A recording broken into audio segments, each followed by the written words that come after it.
So the Christmas at the Fritz house this year is going to be a little bit different. As some of you know, Jill was diagnosed with what the doctors think was mono back in October. So she's definitely not 110% yet. And so we declared to the kids the first ever Merry Mono Christmas. Here's your Amazon gift box unwrapped. Enjoy. So Jill will be kicking back, having some eggnog on the couch while we open presents. But it is, it's the last Sunday of Advent season, which means our theme is love. And if you were to ask me, Jason, is there one verse in the Bible that really summarizes what Christmas is all about? I would actually take you to the most famous verse in the Bible, and that is John 3:16. It's a great summary, really, of what Christmas means. Some of you might know it by heart. For God so loved the world that he gave his only Son, that whoever believes in him should not perish but have eternal life. So this tells us a few fundamental things right at the beginning, right? First of all, it tells us that God is a giver, but he's the ultimate giver, because it also reveals what God is giving, his Son. In other words, God gave the thing that was most precious to him. I've said it a number of times before to you. You know I love you. You know my affections for you, but I would not give the life of either one of my two boys for any of you. Why? Because that's not the depth of my love. But here's what's remarkable about this verse. That is the depth of God's love. That God loved the world. And by the way, that tells you how far-reaching it is. It was for the entire world, this gift of his Son. And by the way, it brings you something that you need, that you don't have, and that is eternal life. Now, God's love for the world didn't just begin when he sent Jesus to the earth. In the very beginning of the Bible, way back in the book of Genesis, we read that God creates Adam and Eve. You ever wonder why God created Adam and Eve? I mean, you realize that God doesn't need humans for him to exist. So why would he create them? The answer is simple. Because God is a relational God. And being created in his image, we are relational people. And at the end of the day, that's what we want more than anything. Let me ask you this. Would you rather have more money, or would you rather have more people in your life who look at you and genuinely say, I love you? Would you rather have a fatter bank account, or would you rather have more people say to you, I genuinely care about you? Would you rather have a richer 401k, or would you rather have people say to you, I am here for you, and I am committed to you no matter what? It's relationships. Life is about relationships. And so what happened was things got messed up because Adam and Eve chose the lie of the serpent over the truth of God. And sin entered the world. Simply stated, you want a really simple definition of sin? Sin is simply saying, me first. Me first. And essentially, Adam and Eve bought into that lie from the serpent. Sin entered the world. And whenever sin enters, there's always going to be disruption. There's always going to be separation. I mean, if I do something to wrong you or offend you, things aren't just automatically cool between us, are they? There's a disruption in our relationship. And so it is between us and God. Sin causes separation. What do Adam and Eve do when they sin? What do? They hide. They hide from them. They're separated from God. But God so desired to restore that relationship that he began even then to put in motion a plan to restore that relationship between himself and, by the way, of all of God's creation, only mankind is created is in his image. He says, I got to do something. I got to do for them what they can't do for themselves. And so 700 years before John penned his famous verse, there was a man named Isaiah. And Isaiah was a prophet. And God gave him a message that began to reveal what God was going to do in order to reconcile man back to himself. And I just want to forewarn you, I want to set it up by saying this. Nobody saw it coming in this way. It's totally unexpected. So when God breaks through human history and he says, this is my plan, this is how I'm going to win them back, nobody expects it. For example, Isaiah says this in Isaiah chapter 9, verse 1. But there will be no gloom for her who was in anguish. In other words, things were bad, but they're about to get better. In the former time, he, God, brought into contempt two lands, the land of Zebulun and the land of Naphtali. But in the latter time, he has made glorious the way of the sea, the land beyond the Jordan, Galilee of the nations. Now, when I said God's announcement was his way of doing things, his way of reconciling himself to man was unlike anything anybody ever expected, this is actually where it starts. Two lands are mentioned here, Naphtali and Zebulun. So I want to show you these places on a map. And this is kind of exciting for me because I got a new laser pointer, things that make Jason happy. And I get to geek out with you all this morning. So here we are. Here's the land of Zebulun. Here's the land of Naphtali. Notice that Jerusalem is down here. So here's what God says through this prophet Isaiah. 700 years before Jesus. Now remember, he's teeing things up. God's saying, here's what's going to happen. When God breaks through human history and he sets forth his plan to redeem man back to himself, he mentions these two lands. And then there's a word that's attached to these two lands. It's really interesting. It's the word contempt. He says, these lands right here, Zebulun, Naphtali, in former times, they were just considered lands of contempt. You know what the word contempt means? Lowly. These are lands that people look down on. These are kind of out-of-the-way places, especially if you are a God-fearing Jew living in the city of Jerusalem. Zebulun, Naphtali, Isaiah refers to it properly. They're considered Galilee, that's the region of Galilee. Sea of Galilee is right there. Sea of Gennesaret, that's the Sea of Galilee. Right up here, right there, Sea of Galilee. This is the region of Galilee. And Isaiah says this is Galilee of the nations. That Hebrew word nation is the Hebrew word goyim. You know what goyim means? Gentile. Non-Jew. So for a good, God-fearing Jew, this region up in here, contemptible. Filled with godless people, people that don't know the Hebrew God, that are outside of God's covenant. In fact, if you were a good God-fearing Jew and you lived in Jerusalem, you wanted to make your way up north, you avoided these lands. You went out of your way. It's about 80 miles from Jerusalem up to the Sea of Galilee. But you didn't dare step foot in what would be considered unclean territory, contemptible lands. So here's what Isaiah is saying. So, God is going to break into human history. He's going to do something extraordinary. He's going to reveal his plan to redeem mankind back to himself, to sort of reverse the curse and make right with that which was wrong that started in the garden. Salvation is going to come.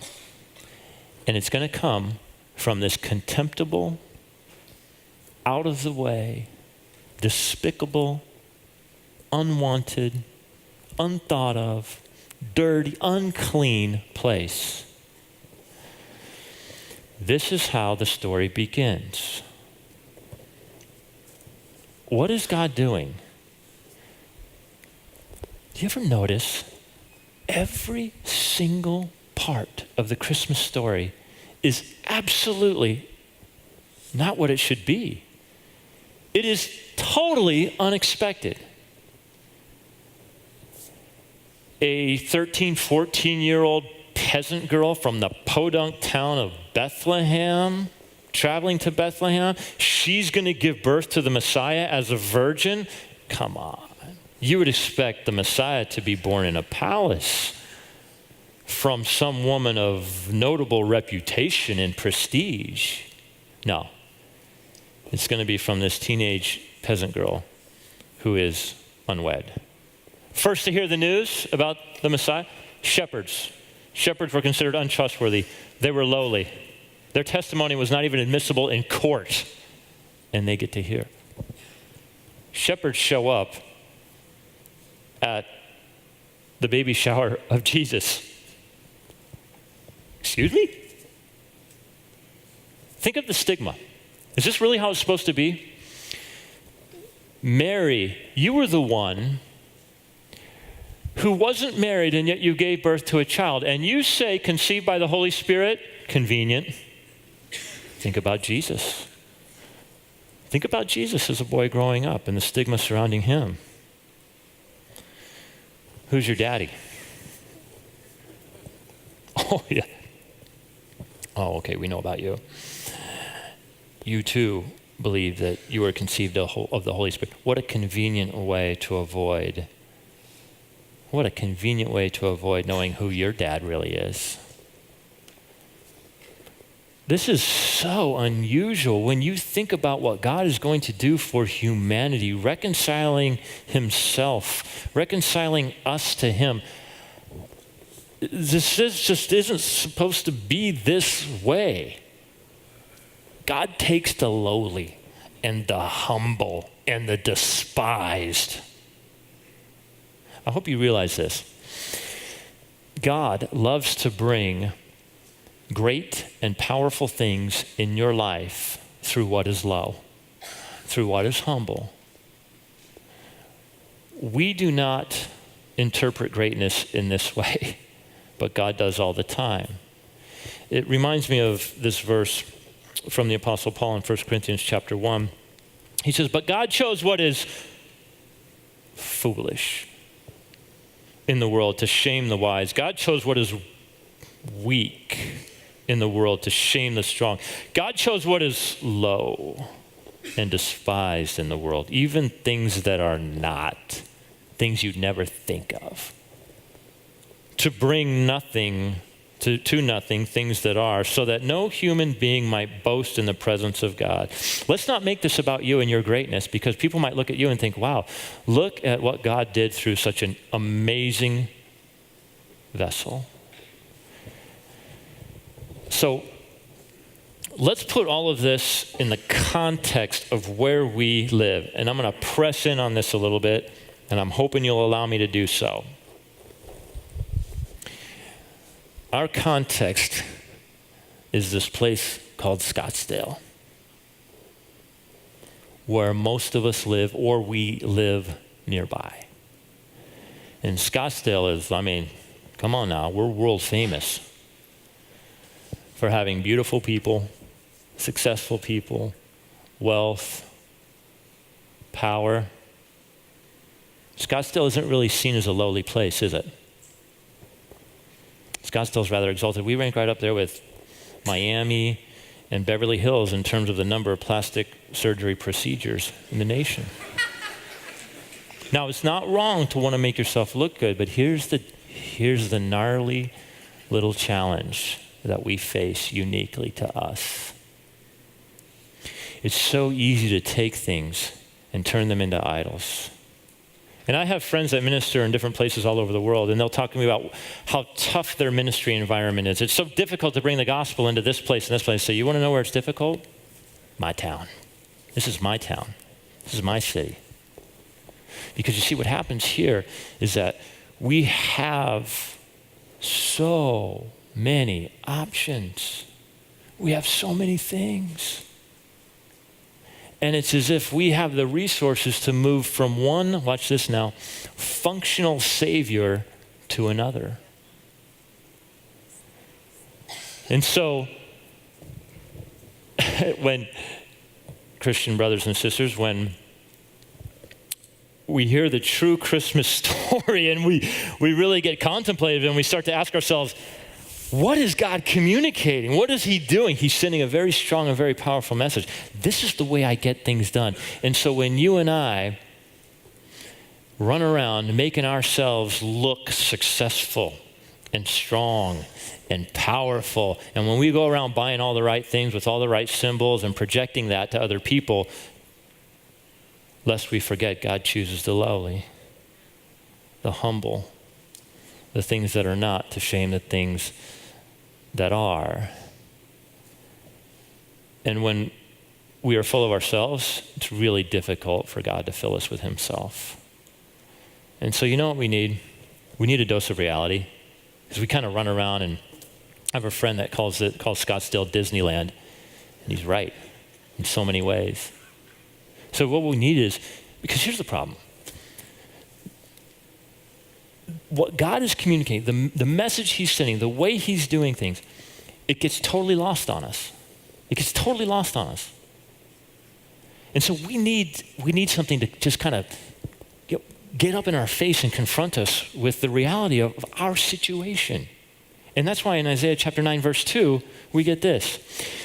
The people who walked in darkness have seen a great light. Those who dwelt in a land of deep darkness, on them has light shone. It's really interesting, these words. Deep darkness literally means death shadow. So here's what he's saying. Here's your dose of reality. Every single one of us, we're walking in death's shadow. What that means is there's going to come a point in time where we're going to take our last breath, and that's it. Then what? I'm going to be with the man. Some of you know him, our good friend Fred Beck. I think he might be watching online. We won't see him in church. He and his wife used to sit right here in the front row since day one. And his time is very short. I'm going to be with him this afternoon. He is struggling. He is literally taking his last breaths. We're all living in death's shadow. Wake up. And what we need is light. And so so many beautiful metaphors about light in the Bible. That's why we name the church Illuminate. In Genesis chapter 1, as God creates, what does he say? Let there be light. Light is associated with life. Death is associated with darkness, deep darkness, death's shadow. See, that's the reality. So here's what has to happen. Light has to be given. Life has to be brought. Now here's what's interesting. If you read the Genesis account carefully, God says, let there be light. That's really the first act of creation. Let there be light. But 4 days later, he creates the sun. Question. Okay, where did that light come from if there was light before God created the sun? Well, in Revelation chapter 22, we hear about this city that's going to be created by God, new heavens and new earth. And just listen to the description of this city. And night will be no more. Whoa, so it'll be constant sunlight? No. They will need no light of lamp or sun. How is that possible? Because here's your light. For the Lord God will be their light, and they will reign forever and ever. So this is really cool. So here's what God is saying in the very beginning. Let there be light. Essentially what he's saying is, let there be my presence. This is what the world needs as I begin my work of creation is my presence. It says Exodus 3:14, when God describes himself, he's crazy. It's the verb of existence. So he says, I am. You want to know who I am? I am. You want a word to describe me? I am. In other words, I exist. So in the very beginning of creation, he says, let there be light. And he is that light. Now, the world is in darkness. What kind of darkness? Well, there is a spiritual darkness. So what's needed? Light, a spiritual light. So once again, God has to bring, watch this now, his presence to bear in order for there to be light. Now it all makes sense, doesn't it? Now it begins to make sense because, as we said, God is doing things in a way that no one expects. Well, God has to bring light, spiritual light, to a spiritually dark place. How's he going to do that? Isaiah chapter 9, verse 6, for to us a child is born. To us a son is given. And the government shall be upon his shoulder, which is a symbol, sign, and words of authority. And his name shall be called Wonderful Counselor, Mighty God, Everlasting Father, Prince of Peace. Of the increase of his government and the increase of his peace, there will be no end. On the throne of David and over his kingdom, to establish it and to uphold it with justice and with righteousness from this time forth and forevermore. The zeal of the Lord of hosts will do this. So in other words, when God is zealous about something, take it to the bank. It's going to happen. So this is interesting. It says, a light has flashed in the form of a very special child. This is God once again saying, my presence is needed. So this is really the depth of the meaning of Christmas found in these words. Now, let me set it up by saying this. When my kids were little, all three of my kids are older now, 22, 19, and soon to be 14. My kids, when they were little, they were the cutest. They were the cutest little kids. They were the cutest babies. And I had nicknames for each one of them, which I won't share with you because you'll take advantage of it and you'll say it to them and they'll be upset with me. But they were really cute little nicknames when they were little. I'll tell you, none of my kids ever had these names, the name that this baby has. All of these names can only be names attributed to deity. Wonderful Counselor. That's the name of this baby. You know what that literally means? It literally means extraordinary advisor. Mighty God, self-explanatory. Everlasting Father, that means that this baby has existed from all eternity. Prince of Peace, we talked about last week. This baby is going to come for the primary purpose of making peace between you and your creator, God. So when my kids were little, I loved to introduce them. How old is your baby? Oh, my baby's only a month old. Well, what's his name? You know what I never said? Mighty God.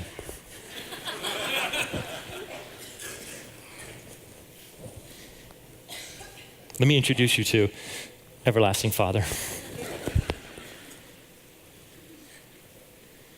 See, this is,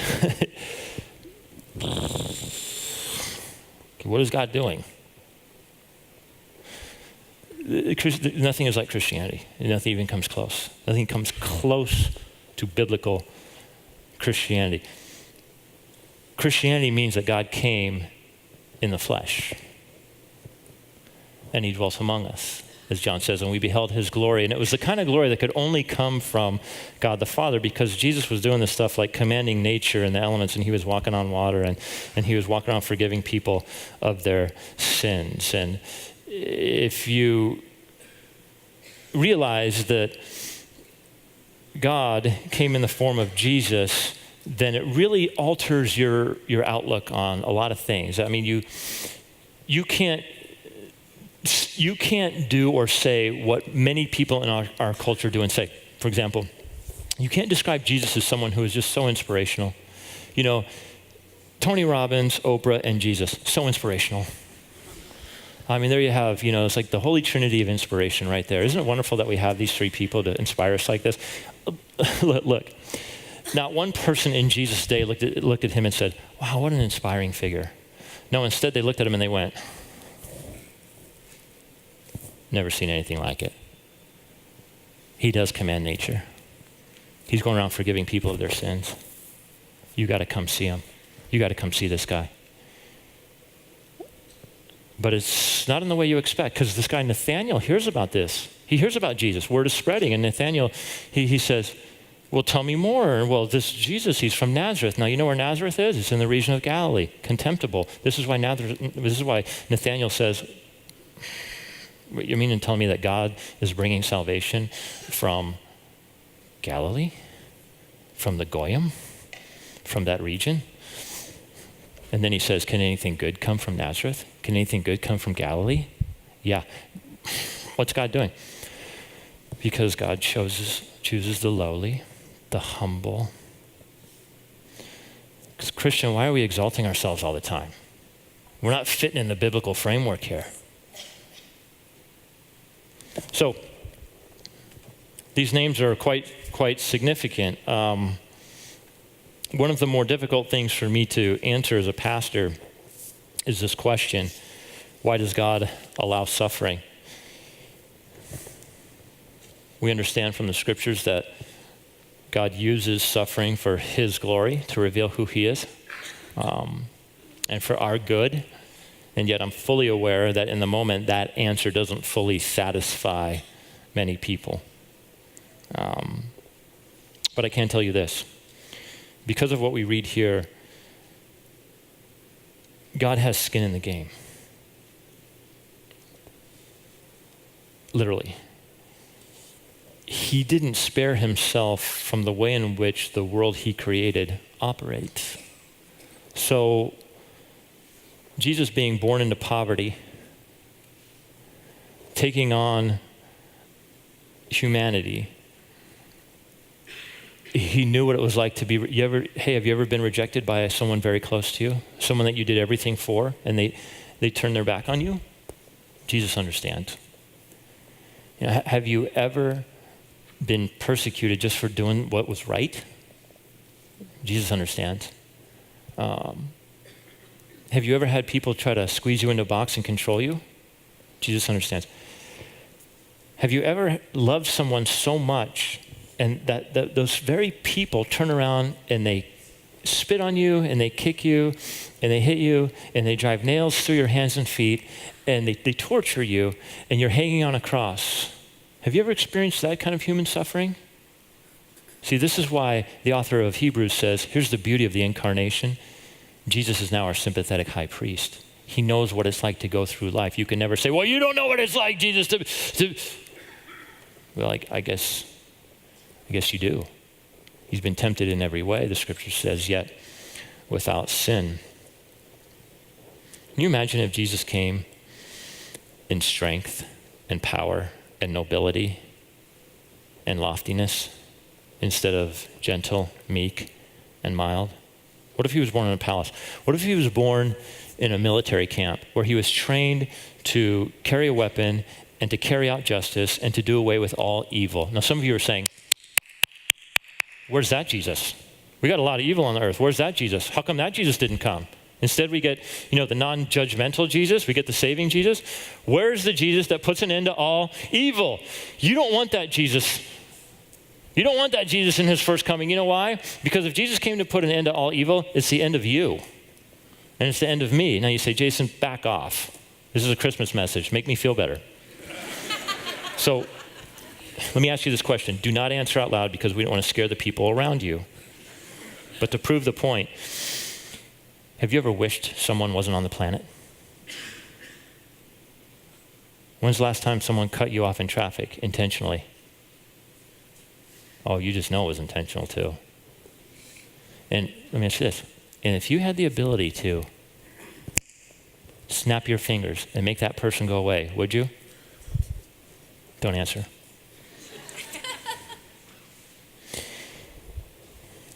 You probably would. So really what we're saying is, the desire is in your heart. You just lack the opportunity to do something that you know you can get away with no consequences to you. Remember when I gave you a simple definition of sin? Me first. There's your example. So, some gifts are really hard to receive. Some gifts are easy to receive. The hard gifts really make you stop and think. So for example, let's say you leave the service today and a friend of yours approaches you and says, hey, I have a couple gifts for you. You go ahead, open them up. Oh, that's so nice of you. Well, go ahead and open them up. So you open up the first one and it's a book. And the title of the book is How to Lose Weight.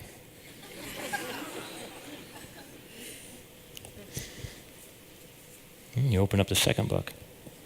How to Make Friends. So you're saying I'm fat and obnoxious. See, here's the thing. There may be some truth to those gifts. And that's really hard to receive. And that's how the gospel is. The gospel confronts you with this reality that you're a sinner separated from God. And you know what it causes you to do? Just make sure I can do this.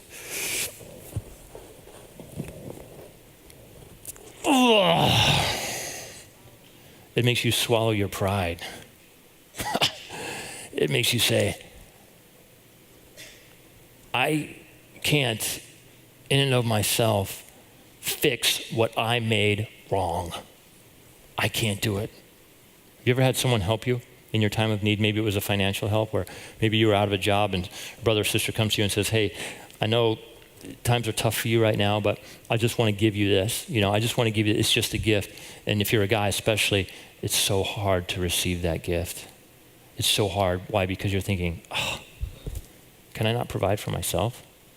Can I not make my own way? Am I dependent on what someone else must provide for me? See, this is the gospel. It's that kind of gift that actually assaults you, it confronts you, but then it actually gives you what you really, really need. And that is John 3:16. How does it end?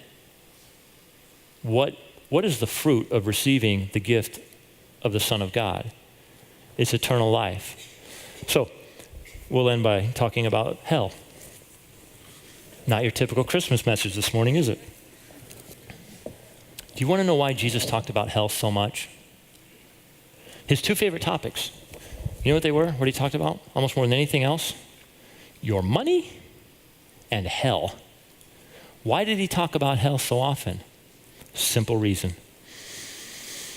You will never understand the depth of God's love, the depth of his compassion, the depth of his care for you, unless you realize what you have been saved from.